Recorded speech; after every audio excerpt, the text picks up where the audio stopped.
Если вы когда-нибудь задумывались, как одна встреча может изменить все, просто досмотрите до конца. Иногда судьба тихо заглядывает в офис и переписывает правила игры. Тишина — вот что первым ощущаешь, входя в здание корпорации Альтамира.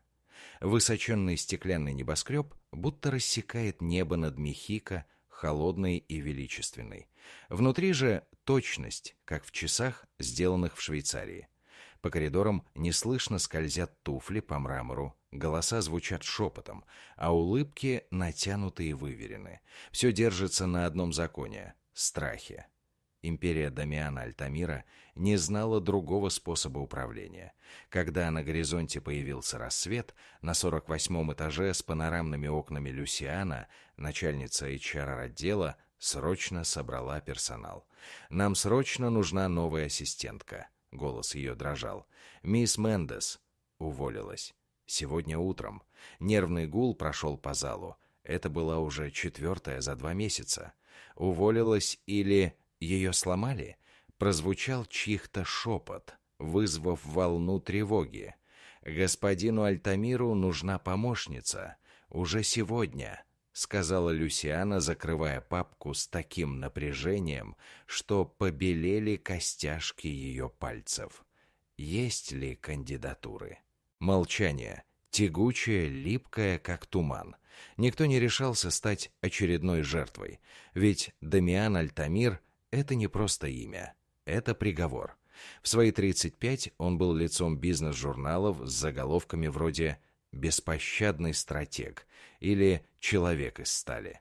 Его серые глаза будто видели слабость за версту, а улыбка, редкая, резкая, словно тень, случайно промелькнувшая на лице. «У моей сестры есть подруга», — робко подала голос Каролина из бухгалтерии. «Только закончила магистратуру. Умная. Ты уверена?» — спросила Люсиана, глядя как на наивного ягненка. «Ей нужны деньги. И она упертая. Позвони ей. Но предупреди, это не работа, это экзамен». Двери лифта открылись не на том этаже, и Химена Аранда, держа в одной руке кофе, а в другой портфель, поспешно поправила воротник. «48-й, пожалуйста», — бросила она мужчине, вошедшему следом. Юбка-карандаш слегка жала, одолженные туфли врезались в пятки, но ее улыбка, кривая, настоящая, никак не хотела сходить с лица. «Первый день в Альтамире?» — с усмешкой спросил тот. «Ага. Возможно, и последний», — засмеялась Химена, расплескав немного кофе. «Ты ведь не хочешь пропустить момент, когда героиня случайно проливает кофе на самого льда в костюме. Тогда оставайся с нами. Впереди самое интересное». Когда Химена добралась до 48-го этажа, ее шаги эхом отдавались по мраморному полу. Холл был ослепительно белым, с деталями из стали и стекла, как операционная, только для бизнес-операций. Ресепшионистка, словно робот с идеальной укладкой, окинула ее быстрым взглядом. «Химена Аранда. Я на собеседование на должность ассистентки», — выдохнула девушка. «Вы опоздали на 10 минут», — холодно ответила та. «Для господина Альтамира пунктуальность — это закон. Следуйте за мной». Каждый шаг Химены по мрамору отдавался, будто молотки били по стеклу. Она чувствовала взгляды, не любопытные, а скорее сочувственные, как на девушку, идущую в клетку со львом. И вот, за поворотом, она врезается в мужчину в безупречном сером костюме. Стакан с кофе взлетает в воздух и мягко, но бесповоротно оказывается на ослепительно белой рубашке. Время остановилось. «Простите, очень извиняюсь», — бормочет она, доставая из сумки салфетку. Мужчина молча поднимает глаза, серые, ледяные.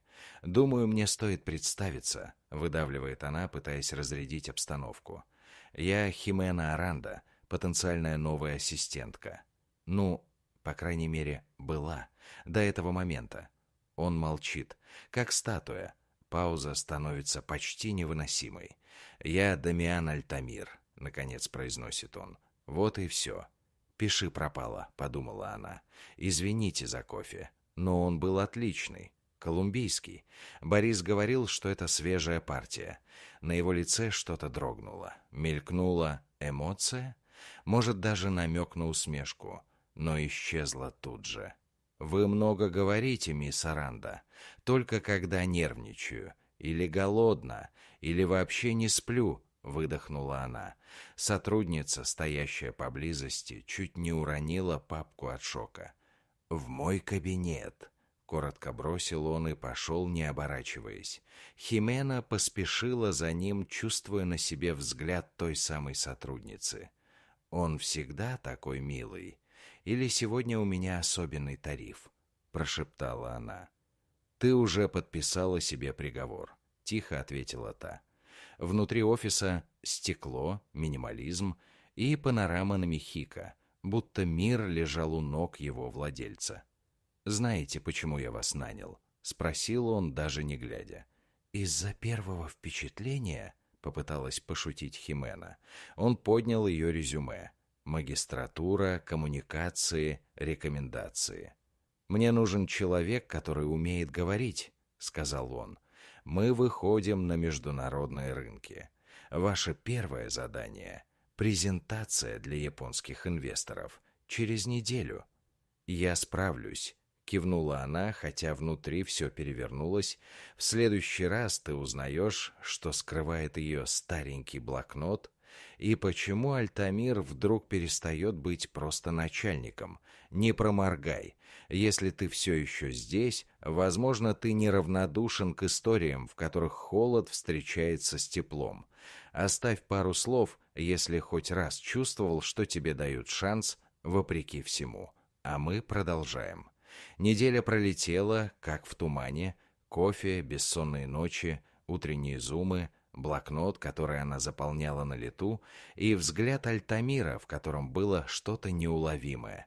Работать на Дамиана — это не просто быть ассистенткой.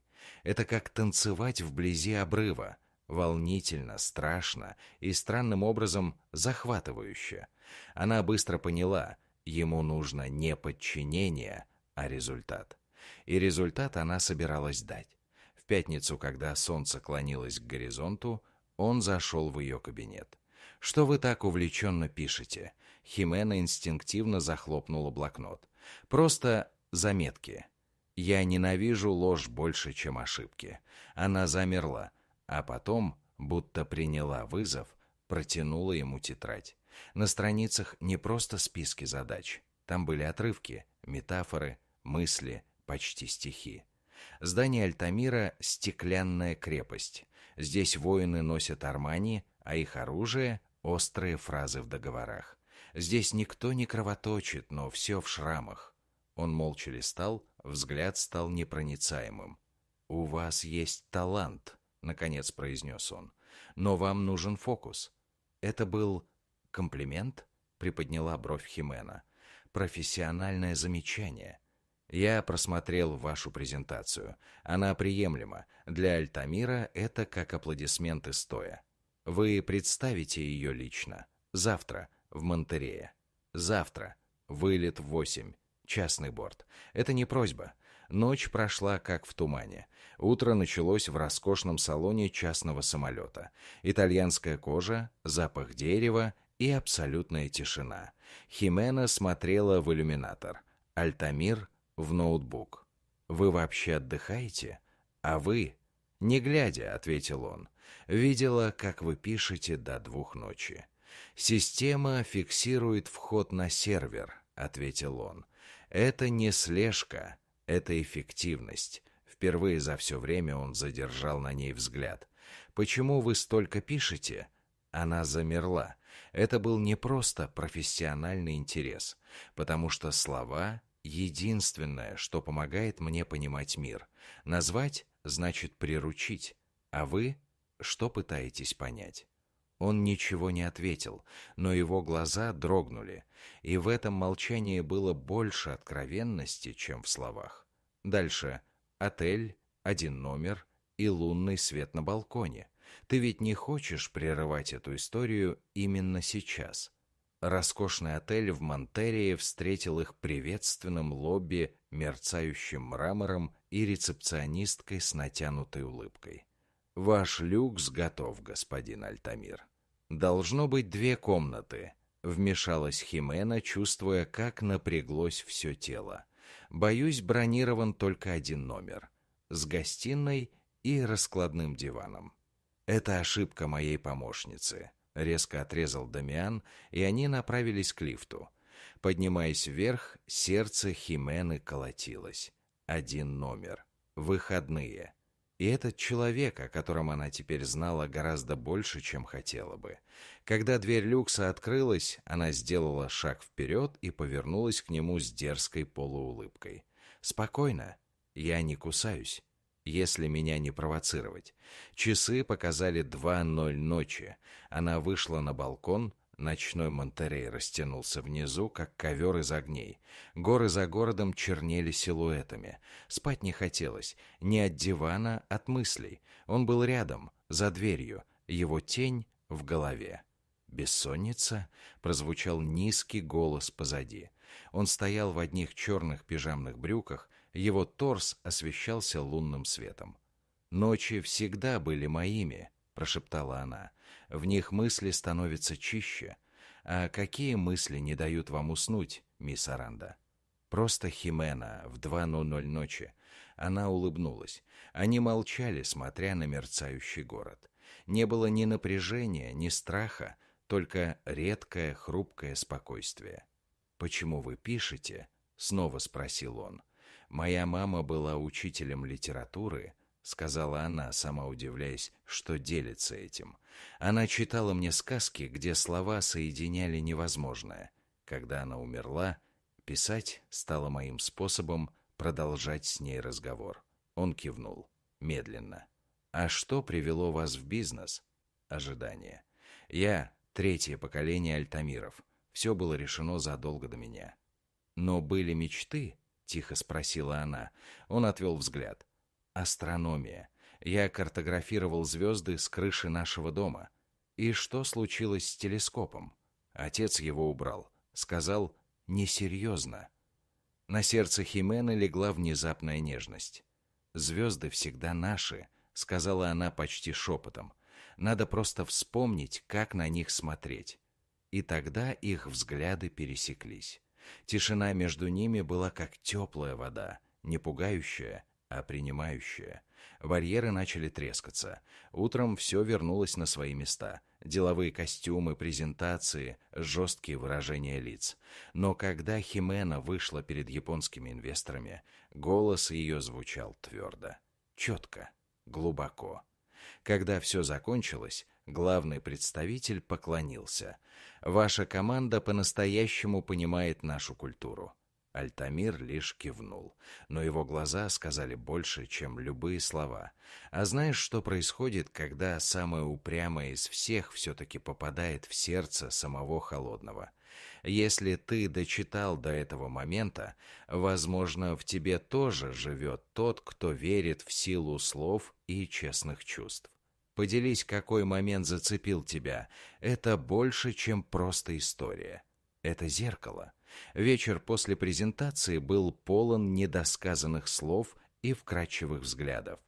В панорамном ресторане отеля, среди звона бокалов и шепота элиты, они сидели напротив друг друга, будто в отдельном измерении.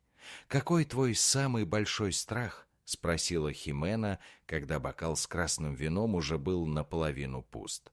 «Провал?» — автоматически ответил он. «Это заученный ответ», — покачала головой она. «Я хочу услышать настоящий». Он смотрел на нее, оценивая степень доверия, а потом выдохнул: «Неважность. Построить все это и понять, что это ничего не значит». «А для кого должно значить?» — мягко спросила она. Ответа не было, только молчание, в котором дышала правда. Вернувшись в люкс, она остановилась у двери в свою часть номера. Луна проливала серебристый свет, рисуя на полу изящные узоры. «Спасибо, что доверился мне с этой презентацией», — тихо произнесла она. «Я знаю, что ты говоришь не только о работе», — ответил он, стоя слишком близко. «У тебя дар», — продолжил он, глядя прямо в ее душу. «Ты видишь то, что другие не замечают. Как ты смотришь на звезды? Расстояние между ними исчезло. Поцелуй начался с вопроса и стал ответом на все. Он был мягким, потом жадным. Руки Альтамира обнимали ее лицо с такой нежностью, будто боялись потерять. А пальцы Химены вцепились в его рубашку, будто от этого зависела ее реальность. Время остановилось. Когда они, запыхавшись, отстранились, она увидела в его глазах нечто, чего никогда там не было. Уязвимость. И испугалась. «Это ошибка», — прошептала она. Он замер. «Почему твой голос дрожит?» «Потому что я не хочу быть еще одной историей в твоей книге, Дамиан. Я не временная глава. Я заслуживаю быть героиней, не сноской». И она ушла, закрыв за собой дверь и опершись на нее спиной, пока по щекам катились слезы. Он остался по ту сторону, рядом. И бесконечно далеко. Есть встречи, после которых невозможно остаться прежним, а есть возвращения, которые разрушают даже то, что не успело родиться. Если хоть раз терял что-то важное, ты поймешь. Обратный путь в Мехико прошел в тишине, холодной, деловой, тщательно выстроенной. Он говорил строго по делу, она отвечала кратко. Но между строк все еще витал тот поцелуй, о котором они оба молчали, и оба помнили. Неделя прошла в буре дел. Химена безупречна. Расписание, встречи, письма — все работало как часы. Коллеги удивлялись. Она продержалась больше месяца, словно нарушила проклятие всех предыдущих ассистенток. Но только она знала, что ночами пишутся страницы, о мужчине с глазами шторма, о звездах, которые были и которые больше не ее. В четверг, разбирая документы в пустом офисе, она услышала знакомый голос. «Мне нужен текст для Fortune. Колонка о бизнес-инновациях». С каким акцентом? Свежим, нестандартным, не как у корпоративных роботов. «Мне нужна твоя перспектива». Это был не просто приказ, это было доверие. «Я подготовлю черновик к утру. Сегодня останься после работы». В 9 вечера офис опустел, она дописывала статью, когда он вошел. Ослабленный галстук, рукава закатаны, усталость и что-то еще. «Закончил», — сказал он. «Это великолепный текст». «Он честный», — тихо ответила она. Он подошел ближе. «Я отправлю его со своей подписью, но хочу, чтобы ты писала больше, как мой призрачный соавтор». Пауза. «А что касается Монтерея...» «Это был момент слабости», — сказала она, поднимая руку. «Мы справимся. Мы профессионалы». На его лице странная смесь. Разочарование, облегчение. Следующая неделя прошла в новом ритме. Она писала для него речи, статьи. Он сиял на публике. Но никто не знал, чьими словами он говорил. Между ними возникла тишина, наполненная не словами, напряжением. Взгляды, мимолетные прикосновения, поздние ужины в офисе. Все напоминало, это не прошло. Твоя последняя колонка вызвала запросы от Forbes, El Tiempo и одного японского издания, сказал он однажды. «Ты визионер», усмехнулась она. «Визионер-призрак», поправил он. «А тебе стоит подписать следующую статью своим именем. А как же акционеры, если узнают, кто настоящий автор?» Он взглянул на нее серьезно. «Мне плевать». «С каких пор?» Он улыбнулся впервые по-настоящему. «С тех пор, как ты пролила на меня кофе и не извинилась по регламенту». Смех, легкий и искренний, заполнил пространство. Они смеялись вдвоем, а потом, как всегда, замолчали. Телефон зазвонил. Он резко взял трубку. «Благотворительный вечер в субботу». «Все подтверждено?» «Да. И я хочу, чтобы ты пошла со мной. Как ассистентка. Как спутница». Сердце Химены вздрогнуло. «Думаю, это неуместно». Ничто из того, что происходит между нами, неуместно. А ты бы остался, если почувствовал, что все идеальное рушится от одного взгляда? Иногда, чтобы переписать финал, нужно пройти через предательство, а иногда отпустить. Платье изумрудного цвета обтягивало фигуру Химены, как влитое. Они вошли вместе, под руку, уверенно. Разговоры стихли, потом возобновились, как шепот ветра в кулуарах. «Все на нас смотрят», — прошептала она. «Пусть смотрят», — ответил он, кладя руку ей на талию, словно утверждая: «Она моя». Медленный вальс, струнный квартет, искры в его глазах. «Почему ты так на меня смотришь?» — спросила она. «Потому что я больше не могу притворяться, что ты просто ассистентка». И в тот момент она увидела ее. Женщина в алом платье. Безупречная укладка, опасный взгляд. Рамина Вальверде. «Кто это?» «Моя бывшая невеста», — сдержанно сказал Дамиан. Следующие дни были как сон. Скрытые взгляды стали прикосновениями. Разговоры — шепотом. Никто не говорил вслух, но корпорация знала, между ними что-то есть. «Ты играешь с огнем», — сказала Каролина. «Не знаю, о чем ты», — ответила Химена. «Все говорят «ты» и Альтамир, и все ждут, когда вы сгорите».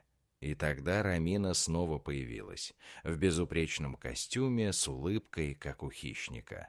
«Ты должно быть та самая ассистентка. Приятно познакомиться. Мы ведь почти семья». «Я на 8-й неделе беременности», — добавила она, не отрывая взгляда от Химены.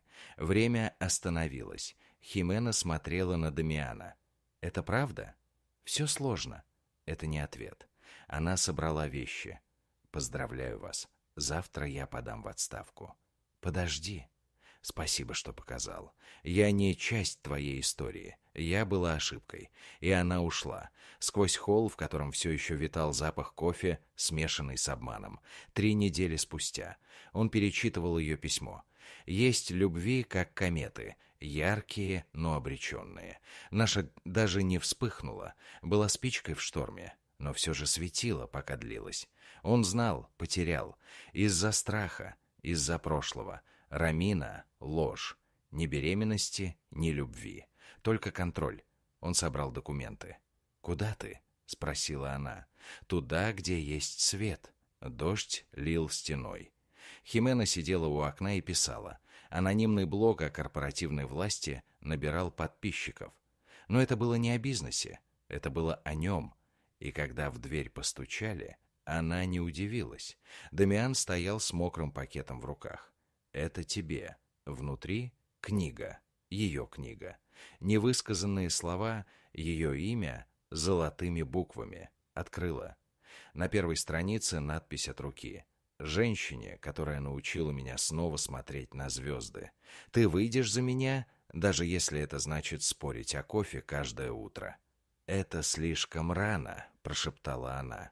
«Нет», — улыбнулся он, — «мы уже пишем эту историю, слово за словом. А как же Альтамира? Там все еще порядок. Но теперь у меня есть телескоп». «Я согласна», — сказала она, улыбаясь сквозь слезы. Их поцелуй на фоне ночного города был теплым, как первая весна после долгой зимы, потому что иногда, чтобы стать главным героем, нужно уйти. Чтобы тебя нашли. А теперь твоя очередь. Расскажи, в какой момент эта история заставила тебя остановиться и почувствовать. Или просто напиши «Я здесь». Ведь, как узнала Химена, у каждого своя история. И каждый заслуживает, чтобы его услышали.